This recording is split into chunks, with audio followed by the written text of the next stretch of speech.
Quando a nação de Israel uma vez questionou a Deus, dizendo: o Senhor disse que nos ama, mas onde está a prova do teu amor?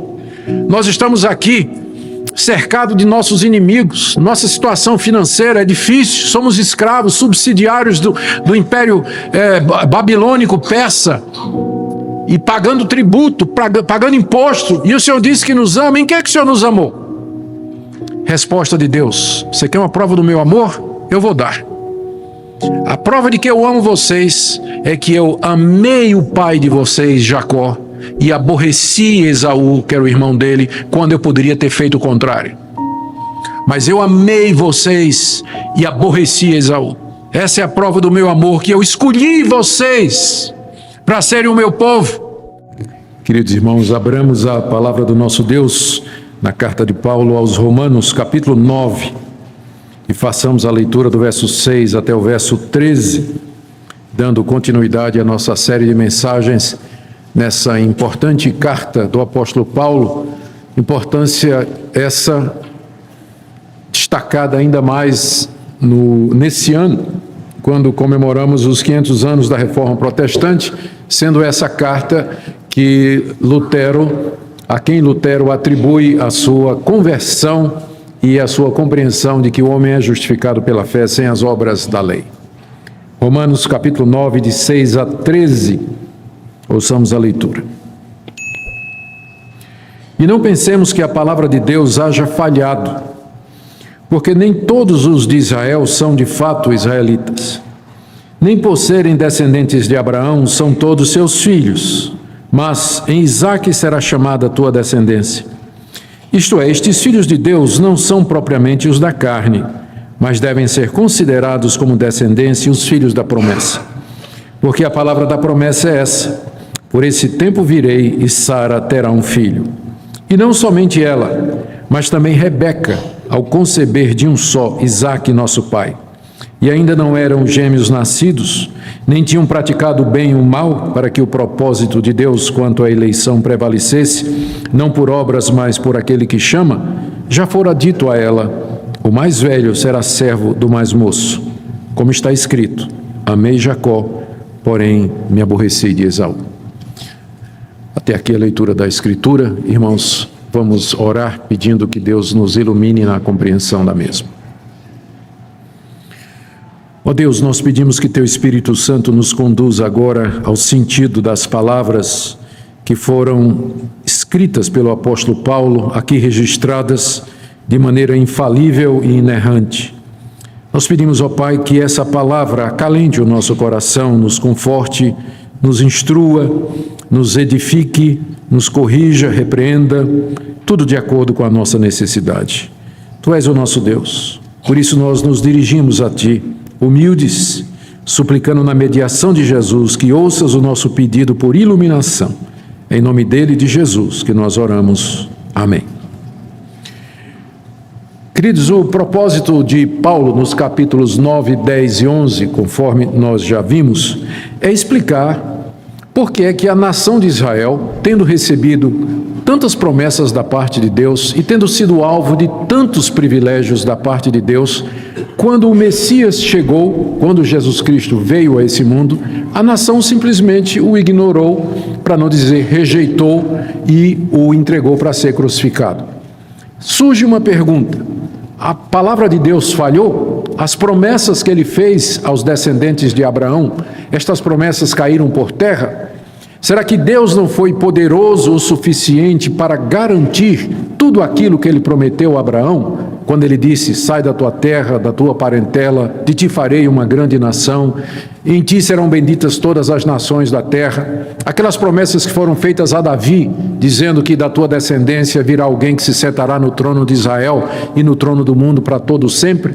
Tudo isso caiu por terra quando os judeus rejeitaram Jesus Cristo, o filho de Davi, o filho de Abraão, o filho de Deus, o Messias, o Salvador do mundo, aquele que era o cumprimento de todas as promessas. Ao dizer que O Evangelho é o poder de Deus para a salvação de todo aquele que crê, primeiro do judeu e também do gentio, esse é o tema da carta aos Romanos. O apóstolo Paulo estava dizendo que todas aquelas promessas, elas agora se aplicavam também aos não-judeus. E aí a questão da exclusividade aparece. E o que Deus prometeu a Israel? E o fato de que Deus escolheu a nação como sendo o seu povo. Paulo havia enumerado os privilégios da nação de Israel nos versículos anteriores, que foram objeto da nossa mensagem última. São os versos 4 e 5 do capítulo 9.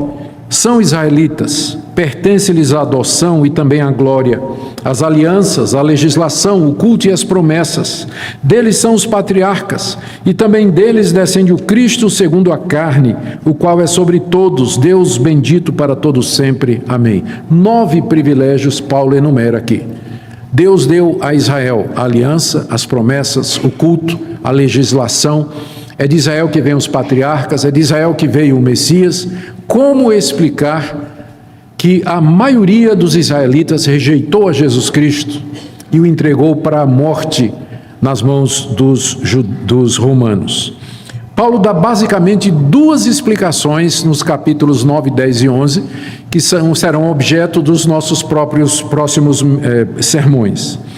A primeira explicação de Paulo é a soberania de Deus na eleição daqueles que haveriam de ser salvos, que é o capítulo 9, que é um capítulo que fala sobre eleição e sobre predestinação. O que Paulo vai dizer é que nem todo israelita, de fato, nem todo descendente de Abraão, de fato, foi escolhido por Deus. E que de entre a nação de Israel, Deus escolheu aqueles que ele quis para a salvação. Estes creram no Messias. E é neles que Deus cumpre a sua promessa. Portanto, a palavra de Deus não falhou, porque a aliança de Deus, na verdade, é com o Israel espiritual, o Israel eleito por Deus, e não com a nação, com todos os descendentes de Abraão. Isso Paulo vai explicar aqui no capítulo 9. Final do capítulo 9 até o capítulo 11, Paulo vai dar outra razão pela qual a nação de Israel rejeitou a Jesus Cristo, que é a incredulidade dos judeus. Os judeus foram incrédulos, eles realmente não creram em Jesus Cristo, eles entenderam que a salvação era pelas obras da lei, era por guardar a lei que Moisés havia dado. Tanto é que quando Cristo aparece e os apóstolos ensinam que pela fé nele os judeus serão aceitos por Deus e perdoados, a maioria da nação não creu nessa mensagem, rejeitou essa mensagem e, portanto, rejeitou a Jesus Cristo. Então, capítulo 9, Israel rejeita a Deus, porque nem todo israelita é filho de Deus, porque Deus é quem escolhe aqueles que são seus. Capítulo 9. Por outro lado, a nação é responsável, porque ela foi incrédula, ela rejeitou Jesus Cristo e, por isso, com justiça, os privilégios que Deus lhe deu foram tirados da nação de Israel.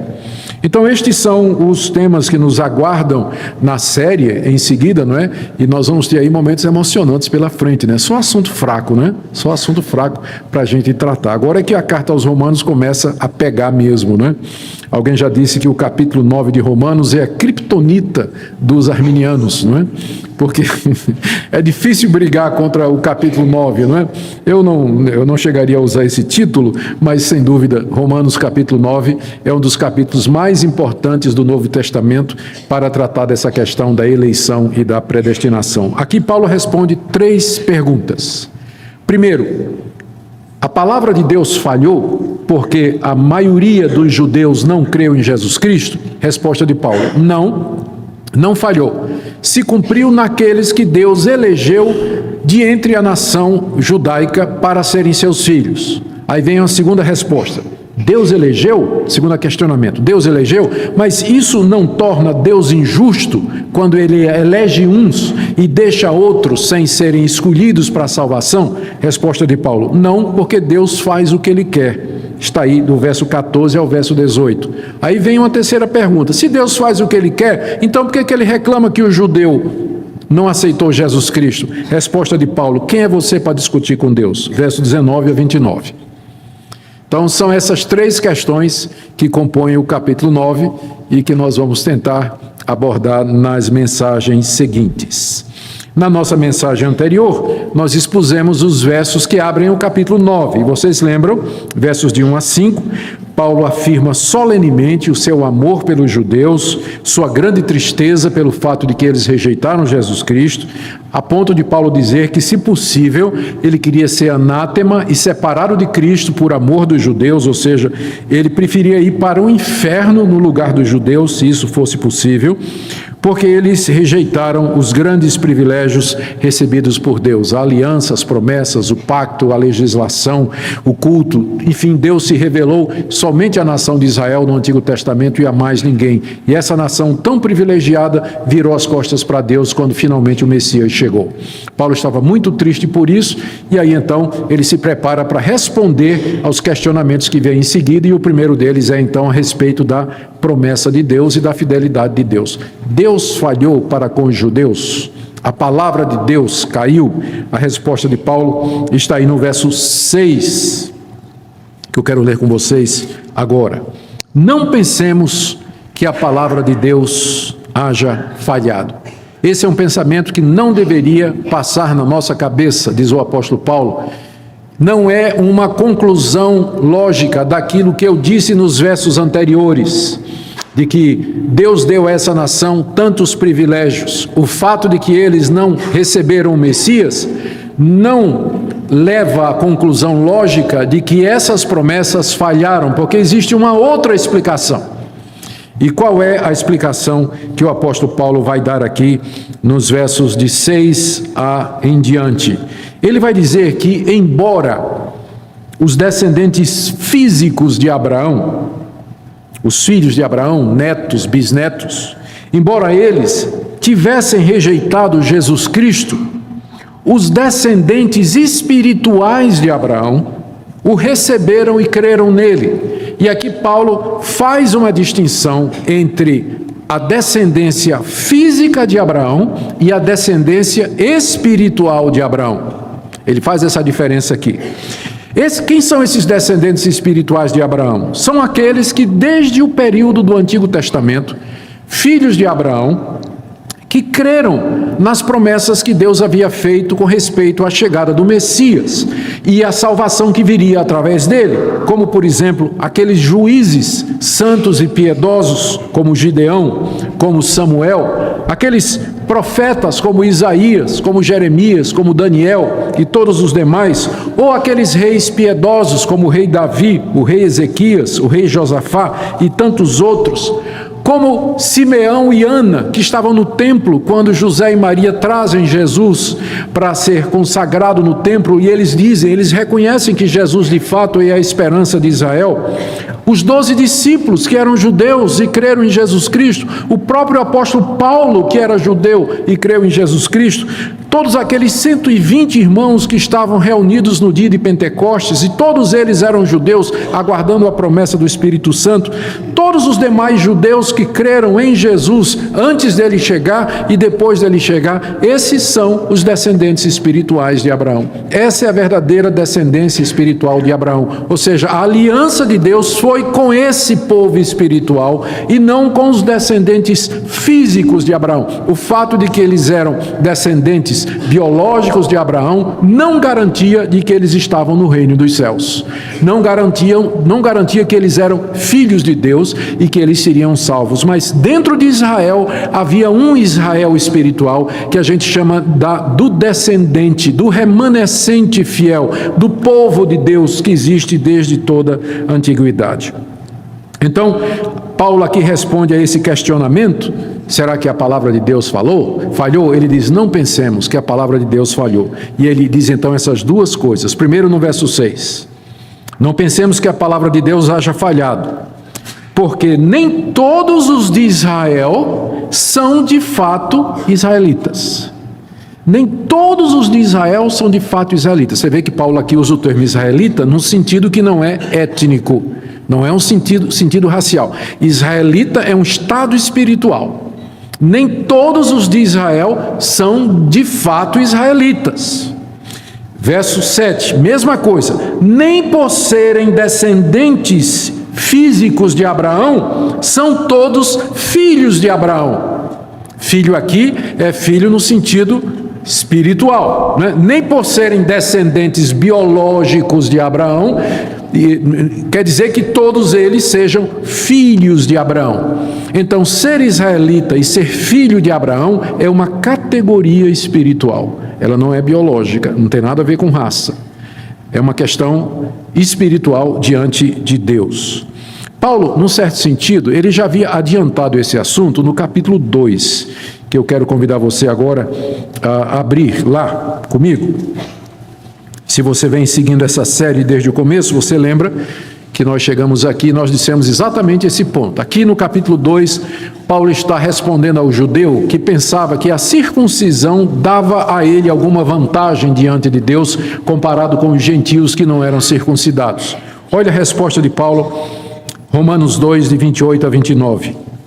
Não é judeu quem o é apenas exteriormente, nem é circuncisão a que é somente na carne. Porque judeu é aquele que é interiormente, e circuncisão a que é do coração, no espírito, não segundo a letra, e cujo louvor não procede dos homens, mas de Deus.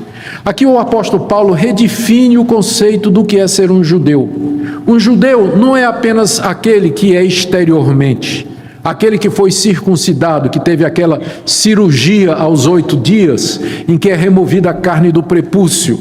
A circuncisão, que é o nome dessa marca do judeu, ela não é externa, ela é interna. O verdadeiro judeu é aquele que é judeu por dentro e cuja circuncisão é a circuncisão do espírito. Ou seja, uma pessoa pode ser descendente de Abraão e ainda assim não ser um verdadeiro judeu, um verdadeiro israelita, um verdadeiro filho de Abraão, porque essa é uma categoria espiritual. Com isso, Paulo introduz esse conceito que dentro da descendência de Abraão, dentro da nação de Israel, existe o verdadeiro Israel, que é o Israel espiritual, que são aqueles que andam na mesma pisada de fé que Abraão teve, que são aqueles que creem como Abraão creu, que servem a Deus como Abraão creu. É só olhar a história do Antigo Testamento e a gente vê como isso é verdade.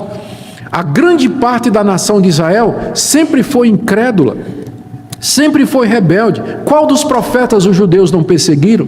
Qual dos juízes piedosos eles não procuraram matar? Quais dos enviados de Deus eles não rejeitaram? Qual ídolo eles não adoraram no tempo da antiga aliança? Se curvaram diante de todos os deuses de todas as nações, viraram as costas para Deus o tempo todo, se revoltaram contra Moisés, queriam voltar para o Egito, reclamavam do maná. Esses eram os descendentes de Abraão.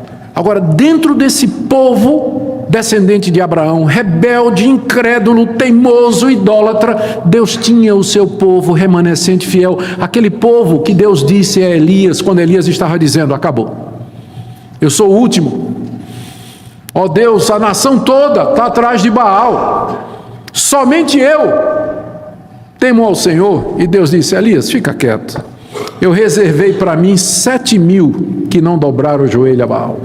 Ou seja, dentro de Israel havia 7.000 escolhidos de Deus que não dobraram o joelho aos ídolos e aos deuses pagãos. Então, esse conceito do verdadeiro Israel, da nação espiritual de Deus, o povo de Deus, é o que é a base da nossa doutrina da aliança, de que Deus sempre teve um povo, porque nós hoje, brasileiros, vivendo séculos depois, que cremos da mesma forma de Abraão, nós é que somos os descendentes de Abraão, nós é que somos os verdadeiros israelitas, nós é que somos os filhos da promessa. Deus cumpre as suas promessas a nós. Por isso que nós dizemos, Deus sempre teve somente um povo. Na antiga aliança era o Israel dentro de Israel. Na nova aliança é a igreja de Cristo. Sempre foi o mesmo povo, a mesma aliança, os mesmos sacramentos. No Antigo Testamento era sábado, Páscoa e circuncisão. No Novo Testamento é domingo, batismo e ceia. Apenas mudou a forma para ser mais abrangente, mas sempre foi a mesma aliança, o mesmo povo, o mesmo culto. Sempre foi. Ou seja, a palavra de Deus não falhou, porque o compromisso de Deus era com esse povo que ele tinha escolhido de entre a nação de Israel. E para provar isso, Paulo vai citar 2 episódios da história dos patriarcas. Vocês todos conhecem a história dos patriarcas. O primeiro foi Abraão. Deus chamou soberanamente, Gênesis capítulo 12, e o tirou da terra de Ur dos caldeus e lhe fez grandes promessas. E disse: Abraão, de ti eu farei uma grande nação, de ti sairão príncipes, na tua descendência serão benditas todas as nações da terra. Eu vou te dar a terra de Canaã, de ti farei uma bênção, abençoarei os que te abençoarem, amaldiçoarei os que te abençoarem. Sai da tua terra e da tua parentela e vem para essa terra que eu vou te dar. Conhecemos a história, está em Gênesis 12. Abraão obedeceu a Deus e saiu, sem nada na mão. Tinha nem um título de propriedade da Palestina, não é? Foi embora, foi pela fé. Peregrinou na terra da promessa, esperando a promessa de Deus. O tempo passou, a promessa não se cumpriu. Ele tenta ter um filho através de sua escrava Agar, com o conluio da sua esposa Sara, e nasce Ismael, que é o primeiro filho de Abraão, que ele pensou que seria o herdeiro das promessas de Deus, o descendente. E Deus diz: não vai ser ele, mas vai ser aquele que eu te prometi, da tua esposa legítima. Algum tempo depois nasce Isaque, o filho da promessa. E Deus diz: agora você despede Ismael e você vai ficar com Isaque. Ele é que é o herdeiro, e não o mais velho, mas esse aqui. Isaque cresce, casa com Rebeca, mulher estéril, não vinha filhos, parece que a promessa parou ali, porque Isaque não tinha filhos, não é? Não tinha filhos. Orou 20 anos, oração poderosa, a mulher ficou grávida de gêmeos. Grávida de gêmeos. Ainda não tinham nascido e Deus disse: eu quero esse e não quero esse. Amei a Jacó, mas aborreci Esaú. Então, esses dois episódios em que Deus escolhe quem da descendência dos patriarcas haveria de ser o herdeiro das promessas, Paulo usa aqui para provar que é Deus quem escolhe, é Deus quem chama, é Deus quem diz quem são aqueles que são seus. Por isso não se pode dizer que a palavra de Deus haja falhado, porque o compromisso de Deus é com seus eleitos e não com os descendentes físicos, biológicos de Abraão. Vamos ver em detalhes como Paulo faz isso, ok? Em primeiro lugar, ele argumenta a partir da escolha de Isaque, não de Ismael, do verso 7 até o verso 9, do capítulo 9 de Romanos. Ele diz assim: nem por serem descendentes de Abraão são todos seus filhos, mas, e aí ele cita Gênesis 21:12, em Isaque será chamada a tua descendência. Isto é, estes filhos de Deus não são propriamente os da carne, mas devem ser considerados como descendência os filhos da promessa. A primeira prova que Paulo traz aqui para os seus leitores em Roma, de que existe uma descendência espiritual dentro da descendência de Abraão, é esse episódio em que Deus manda com que Abraão despeça Agar, que era o nome da escrava egípcia, e o seu filho Ismael, dizendo, estou aqui no verso 7, em Isaque será chamada a tua descendência, e não em Ismael. Embora Ismael tenha sido o mais velho, ele tenha sido o primogênito de Abraão. Abraão gostava de Isaque, de Ismael, pensava até que Ismael seria o herdeiro, mas Deus lhe apareceu e disse: manda Ismael embora junto com a mãe dele, porque é em Isaque que será a tua descendência. Por quê? Porque Isaque era filho da promessa.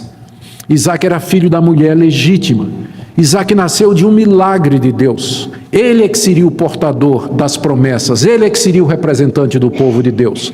E Deus então escolheu entre Ismael e Isaque, escolhendo Isaque para ser aquele representante ou descendente espiritual. Conclusão de Paulo, no verso 8, isto é, presta atenção aqui, estes filhos de Deus, ou seja, esses que serão salvos de entre os filhos de Abraão, não são propriamente os da carne. Ou seja, não são todos os judeus que serão salvos. Ser judeu não significava ser filho de Deus. Ser descendente de Abraão não significava ser salvo. Os filhos de Deus não são necessariamente os da carne, mas devem ser considerados como filhos de Deus ou como descendência os filhos da promessa, ou seja, aqueles que Deus chamou sobrenaturalmente, como foi o caso de Isaque, que nasceu de um milagre e foi escolhido por Deus para ser o herdeiro das promessas. Então são duas linhagens aqui. Uma linhagem biológica, que são os filhos de Abraão, os judeus, os israelitas na carne, e a linhagem espiritual segundo Isaac, que nasceu da promessa, nasceu de um milagre e foi soberanamente escolhido por Deus. É com esses que Deus tem uma aliança. E, portanto, a palavra de Deus não falhou. Porque esse povo é o povo que creu, como eu já falei no Antigo Testamento, no meio de toda aquela massa de incrédulos, era o povo que creu, era o povo temente a Deus, é o povo que esperava a promessa do Messias, é o povo que, quando o Messias veio, creu no Messias, como o apóstolo Paulo e os demais discípulos de Jesus Cristo. Mas alguém poderia dizer assim: mas a escolha entre Ismael e Isaque era óbvia, porque Ismael era filho de uma escrava egípcia, que era uma concubina de Abraão e nasceu de um esquema, né? Meio que carnal, porque estava demorando, Sara não podia ter filho, que era a esposa legítima, estava demorando, não engravidava, era estéril, já eram velhos, e Sara teve essa ideia de entregar a escrava ao marido, para que o marido engravidasse a escrava, para que o filho da escrava fosse filho dela. A gente não deve ficar assim muito assombrado, deve, né? Deve ficar assombrado, mas para não ficar tanto, lembrando que isso era um costume no Antigo Oriente, que as senhoras, né, as matronas, as princesas, as rainhas, elas tinham filho através das servas. Um exemplo disso é a filha de Faraó, que adotou Moisés para ser filho dela. Adotou Moisés, que era filho de outro, outra para ser filho dela. Para ser filho dela. Mas era um costume que fazia parte da cultura do Antigo Oriente. E Sara então resolveu usar esse estratagema para ver se cumpria a promessa de Deus. De fato nasceu lá o Ismael, mas Deus disse: não é ele não. Aí alguém pode dizer: mas a escolha era fácil entre Isaque e Ismael. Ismael era filho de uma tentativa humana, não era a esposa legítima, e Isaque era filho da promessa. Ele nasceu de um milagre, como Deus havia prometido, da esposa legítima. Paulo diz: tá, então vamos agora para o próximo exemplo. Rebeca e os seus 2 filhos. Aí não tem diferença nenhuma. Para começar, eram filhos da mesma mulher, eram gêmeos, e ela era a esposa legítima de Isaque. Quando ela se viu grávida, depois de 20 anos de oração e tentativas, né, da parte do Isaque, os meninos começaram a brigar na barriga dela. Era chute para um lado, chute para o outro. Olhando a barriga dela, dava para ver, né? Aquela confusão, né? O pau quebrava lá dentro. E ela estava preocupada com aquilo. E ela foi perguntar a Deus. Diz lá o texto de Gênesis 25, 23, me perdoem. Gênesis 25, na verdade, o texto nos conta de que Rebeca foi perguntar a Deus: por que é que meus filhos ficam brigando na barriga? São irmãos, são gêmeos, não é? Por que eles ficam brigando? Resposta de Deus, Gênesis 25, verso 23. 2 nações há no teu ventre. 2 povos nascidos de ti se dividirão. Um povo será mais forte do que o outro, e o mais velho servirá ao mais moço. Essa foi a resposta de Deus para Rebeca com relação aos 2 filhos brigando na barriga. Qual a interpretação que o apóstolo Paulo está dando aqui para esse episódio que ele traz como comprovação do que ele está dizendo, de que dentro de Israel há um outro Israel, que é o Israel espiritual? O que ele está dizendo aqui, a interpretação de Paulo, é a seguinte: ambos eram filhos de Isaque, que era o herdeiro da promessa, filho de Abraão. Eles eram gêmeos, portanto estavam em igualdade de condição, não era como Ismael e como o próprio Isaque. Antes deles nascerem, Deus escolheu um deles para ser o herdeiro das promessas.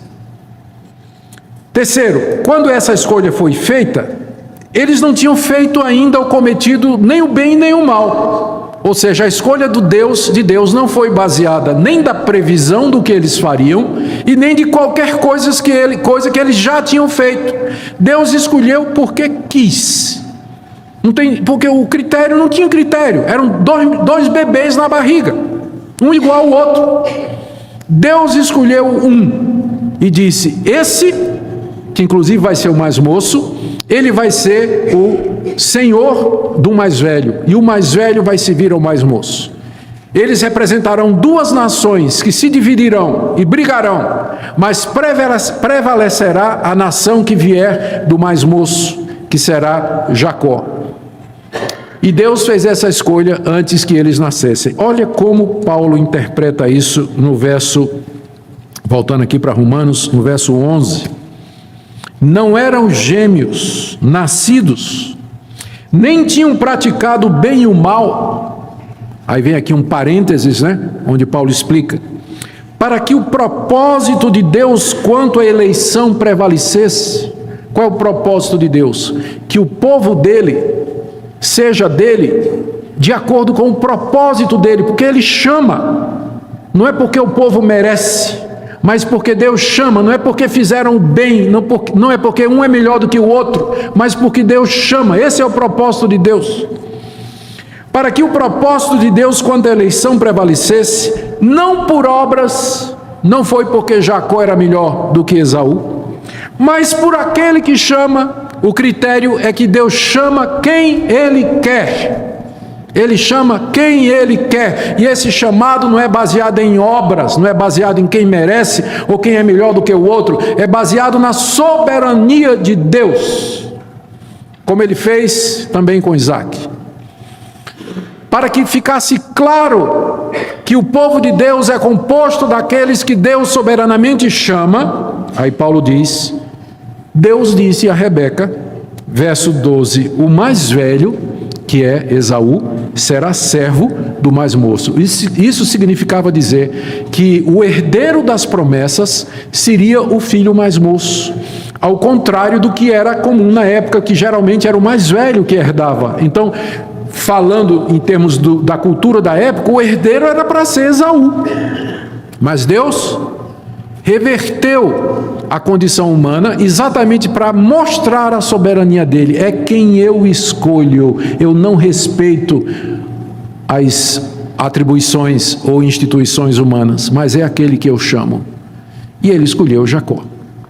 E de fato Jacó se tornou o herdeiro, ele se tornou parte do Israel espiritual, ele se tornou parte do povo de Deus, filho de Deus, um dos patriarcas, dos nossos heróis da fé, mencionado na Escritura.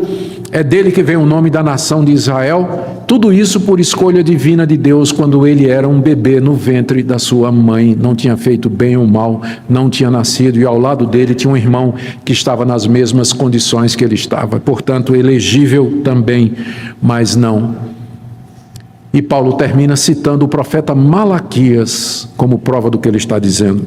Leia comigo, Malaquias capítulo 1, versos 2 e 3. É o último livro do Antigo Testamento, não deve ser difícil para achar. Malaquias capítulo 1. Vamos ler a partir do verso 2. O amor do Senhor por Jacó. Deus falando à nação de Israel, dizendo: eu vos tenho amado, diz o Senhor. Mas vós dizeis: em que nos tens amado? Resposta de Deus: não foi Esaú, irmão de Jacó, disse o Senhor. Todavia amei a Jacó, porém aborreci a Esaú. Quando a nação de Israel, muito tempo depois do acontecimento com Isaac e Rebeca, e muito tempo antes de Paulo escrever a carta aos Romanos, quando a nação de Israel uma vez questionou a Deus, dizendo: o Senhor disse que nos ama, mas onde está a prova do teu amor? Nós estamos aqui cercados de nossos inimigos, nossa situação financeira é difícil, somos escravos, subsidiários do império babilônico persa, e pagando tributo, pagando imposto, e o Senhor disse que nos ama. Em que é que o Senhor nos amou? Resposta de Deus: você quer uma prova do meu amor? Eu vou dar. A prova de que eu amo vocês é que eu amei o pai de vocês, Jacó, e aborreci Esaú, que era o irmão dele, quando eu poderia ter feito o contrário. Mas eu amei vocês e aborreci Esaú. Essa é a prova do meu amor, que eu escolhi vocês para serem o meu povo. Quanto a Esaú, olha o verso 3. Eu fiz dos seus montes uma assolação e dei a sua herança aos chacais do deserto. E se Edom é outro nome para Esaú, é a mesma coisa. E se Esaú diz, se os descendentes de Esaú dizem, fomos destruídos, porém tornaremos a edificar as ruínas, então diz o Senhor dos Exércitos, eles edificarão, mas eu destruirei. E Esaú será chamado terra de perversidade, e olha só, gente, agora, povo contra quem o Senhor está irado para sempre. Povo contra quem o Senhor está irado para sempre. Amei Jacó e aborreci Esaú.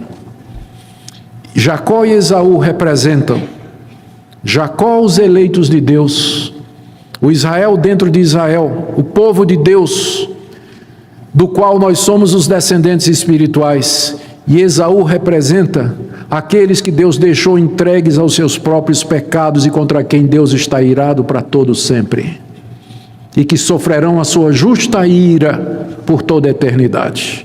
Essa é a prova do meu amor, diz Deus à nação. Vocês querem saber o meu amor por vocês?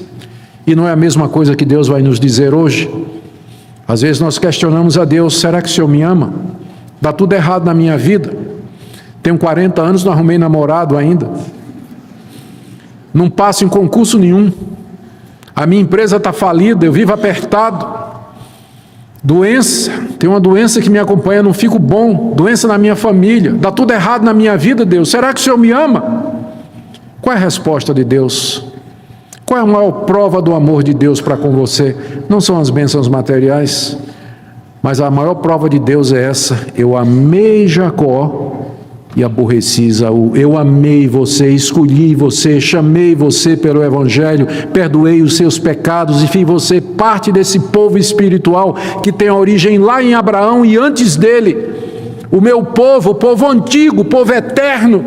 Fiz você membro desse Israel espiritual. Essa é a maior prova do meu amor por você. Então não me questione se às vezes nem tudo dá certo na sua vida, mas se lembre dessa eleição soberana, que você faz parte do povo de Deus e que você vai ser herdeiro do mundo, do novo céu e da nova terra, que você vai receber imortalidade, um novo corpo, a vida eterna.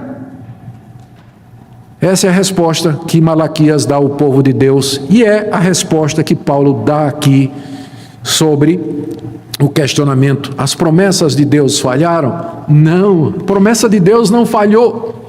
A promessa de Deus se cumpre no Israel espiritual, no Israel dentro do Israel, dentro desse povo que ele elegeu e chamou desde a antiguidade e que ele ama mais do que qualquer outra coisa. Enquanto que os outros serão largados à sua própria ruína e destruição por causa da sua incredulidade, que é o que ele vai falar nos capítulos 10 e 11. Me aguarde até chegarmos lá.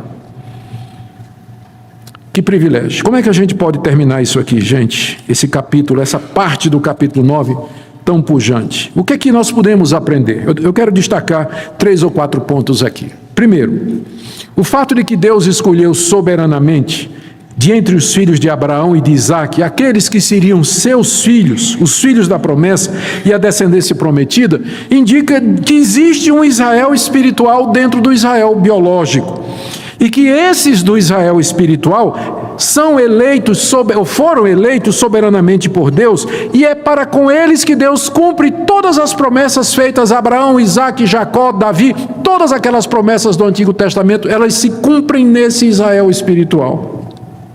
É a eles que Deus cumpre as promessas, eles creram no Messias, antes do Messias chegar e depois quando o Messias chegou. Então esse é o primeiro ponto, a palavra de Deus não falhou.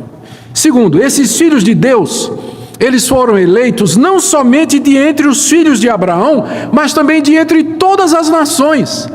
E esse é o grande mistério que quem vai explicar é o apóstolo Paulo. Que essa eleição de Deus não foi somente dos filhos de Abraão, mas ele elegeu também muita gente de outras nacionalidades. Paulo vai falar disso a partir do verso 24 desse capítulo 9. Ele vai dizer: Deus chamou não somente a nós, de entre os judeus, mas também de entre os gentios. Então hoje, você brasileiro que mora em Goiânia, está aqui no Ocidente, 2000 anos depois que estas palavras foram ditas, você é descendência de Abraão, você é israelita, você é o verdadeiro judeu, você tem a verdadeira circuncisão, você faz parte do Israel espiritual, você é o povo a quem Deus fez as promessas e ele não falhará, a palavra de Deus não caiu. Mas ela se cumpre naqueles que Deus chamou e que Deus elegeu. Terceiro ponto, a palavra de Deus, portanto, não falhou, e nada poderá nos separar do seu amor. Nada poderá nos separar das suas promessas, ele haverá de cumprir tudo o que prometeu. Por isso que Paulo se refere à igreja como sendo o Israel de Deus, no final de Gálatas. Agora aqui eu preciso também dizer alguma coisa à guisa de conclusão. Alguns queridos irmãos, ao lerem o capítulo 9 e impressionados com a força da argumentação, eles dizem que essa escolha que Deus fez aqui é uma escolha para privilégios nacionais. Deus está escolhendo nações. Mas, gente, não tem nada de nação aqui, porque Deus está escolhendo judeus de entre judeus. Portanto, ele está escolhendo indivíduos. Ele está falando aqui em filho de Deus, ele está falando aqui de obras, antes de nascer não tinham feito bem nem o mal. Ele está falando aqui de salvação. Ele não está falando de privilégios nacionais, como às vezes algumas pessoas querem interpretar o capítulo 9, dizendo que a eleição aqui é eleição em termos nacionais. Não tem nada de nacional aqui, embora a escolha de Isaac e depois a escolha de Jacó teve efeito para os seus descendentes, mas a escolha aqui é de indivíduos para a salvação, porque no final do capítulo 9, Paulo vai dizer que Deus escolheu gente não somente de entre os judeus, mas também de entre os gentios. E mesmo que seja escolha de nação, a nação é composta de quê, gente? É composta de indivíduos. Então não tem como fugir de que Paulo está falando aqui da escolha e da predestinação de indivíduos para a salvação. Podemos ter dificuldade com a passagem, podemos não entender a passagem, ela pode mexer muito comigo, ela pode levantar muitos questionamentos, mas uma coisa é inegável, é disso que o apóstolo Paulo está falando. Não tem como fugir dessa interpretação, ela é simples, é clara, é a única que encaixa em todo o contexto. O que Paulo vem discutindo desde o capítulo 1? Privilégios nacionais de Israel contra os judeus? De forma nenhuma. Ele está respondendo a pergunta, como é que o homem se justifica diante de Deus? Por que agora ele vai mudar o foco? Ele está falando da eleição individual, está falando de escolha e predestinação para a salvação e deixar entregues aos seus próprios pecados aqueles que vão ser condenados eternamente por sua própria responsabilidade. Eu quero terminar com algumas aplicações práticas. Primeira delas, por favor, não deixe de orar por seus filhos. Porque a primeira coisa que vem no coração de um pai, quando ele ouve falar sobre oração e predestinação, e diz, e se meu filho não foi eleito? E se meu filho não foi escolhido? Quantos anos Isaac orou para que Rebeca tivesse um filho? 20. Depois de 20 anos nasceu Isaquinho, o filho da promessa, filho de Deus, servo de Deus, exemplo de fé. Não desista de orar pelos seus filhos.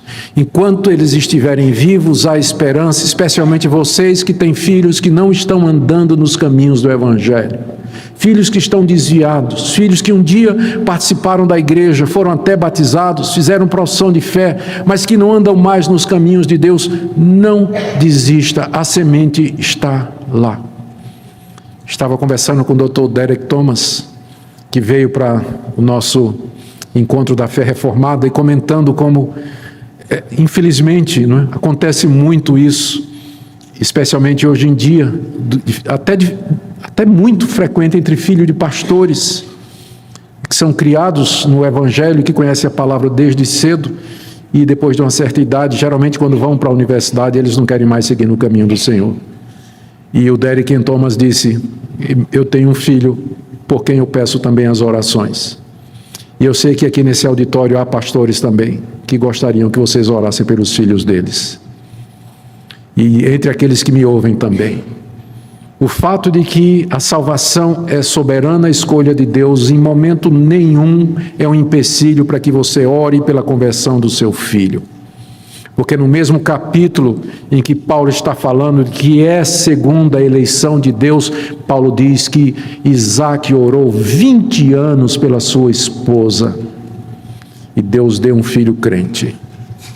Então oremos, irmãos, e não desistamos dos nossos filhos. Enquanto há vida, há esperança.